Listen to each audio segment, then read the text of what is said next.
ဒီဖရားကတော့မင်းမျိုးမှာစိတ်ကြည်နူးတရားစရာအကောင်းဆုံးနေရာလေးတစ်ခုပါအခုလိုရှင်ပြင်းကျဲကြီးလေးရှိတယ်ဟိုးဝေကတောက်တန်းလဲခွင့်ဖြူတွေကိုလည်းဒီဖရားကုန်းလေးပေါ်ကနေကြည့်ရှုကန်စားလို့ရတယ်ဒီဖရားရဲ့အရက်လေးမျက်နှာမှာဆိုလို့ရှိရင်လေ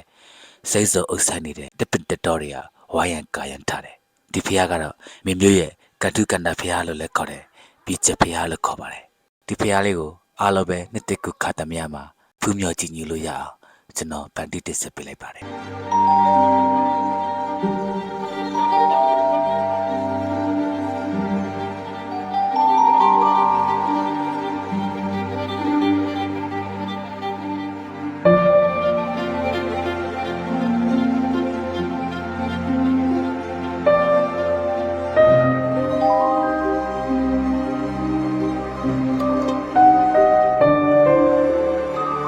ဒီဖရားလေးကိုကျွန်တော်အကြိုက်ဆုံးအချက်က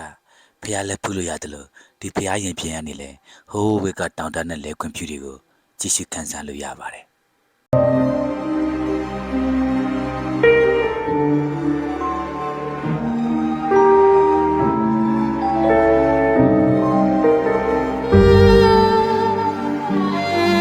ပြီးတော့ဖရားရဲ့အတွန်းပိုင်းရဆိုလို့ရှင်လေကြည်ကြပြပြရှိပြီးတော့ဖရားဖူးရတာအရန်ကိုစိတ်ကြည်နူးတာစရာကောင်းပါတယ်အားလုံးပဲအတွင်းနဲ့တွေလိုက်ပြီးတော့ဖရားဖူးကြည့်ကြပါဦး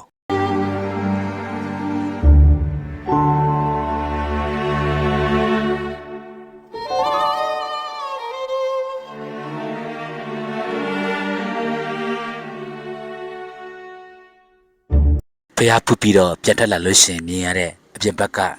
ဖြူခင်ဖြူလေးတွေလည်းအရန်ကိုစိတ်ကိုအေးချမ်းတရားသွားစေပါတယ်ဒါကြောင့်မလို့ဒီပြစ်ချဖရားကိုကျွန်တော်ကတော့မကြာခဏတွားဖူးလေးရှိပါတယ်ဒီဖရားလေးကိုမဖူးရတဲ့သူတွေလည်းဖူးခွင့်ရပါစေလို့ဆုတောင်းပေးပါတယ်မကြာခဏဖူးချင်တဲ့သူတွေလည်းမကြာခဏဖူးခွင့်ကြိုကြိုက်ပါစေလို့ကျွန်တော်ဆုတောင်းပေးပါတယ်အားလုံးကိုကျေးဇူးတင်ပါတယ်နောက်ဗီဒီယိုတွေမှာပြန်တွေ့ကြပါမယ်